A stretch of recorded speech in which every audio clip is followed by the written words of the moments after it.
World test championship final race రసవత్తరంగా సాగుతోంది. వరుస విజయాలతో భారత్ దాదాపుగా ఫైనల్ బెర్త్ ఖాయం చేసుకోగా, మరో ప్లేస్ కోసం హోరాహోరీ పోటీ నెలకొంది. తాజాగా వరుస విజయాలతో ఇంగ్లాండ్ ఫైనల్ రేస్‌లోకి తిరిగొచ్చింది. నెల రోజుల క్రితం 7వ స్థానంలో నిలిచిన ఇంగ్లీష్ జట్టు ఇప్పుడు టాప్ 4లోకి దూసుకొచ్చింది. స్వదేశంలో ఇటీవల వెస్టిండీస్‌ను 3-0తో క్లీన్ స్వీప్ చేసిన ఇంగ్లాండ్, శ్రీలంకపై తొలి టెస్టులో 5 వికెట్ల తేడాతో గెలిచింది. దీంతో ఆసీస్, కివీస్ జట్లకు టెన్షన్ మొదలైంది. న్యూజిలాండ్ భారత్తో 3, శ్రీలంకతో 2 టెస్టులు ఆడనుంది. శ్రీలంక సిరీస్ను కైవసం చేసుకుని టీమిండియాను ప్రతిఘటిస్తే కివీస్ తన పర్సంటేజ్ను మెరుగుపరుచుకుంటుంది.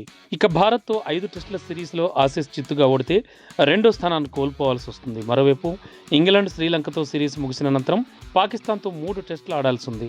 లంక, పాక్లపై ఓట మెరగకుండా సత్తా చాటితే ఇంగ్లాండ్ 2వ స్థానానికి చేరే అవకాశం ఉంది. 2023 నుంచి 2025 వరకు జరగనున్న టెస్ట్ మ్యాచ్ల విజయాల శాతం ప్రకారం WTC ఫైనల్కు 2 జట్లు అర్హత సాధిస్తాయి.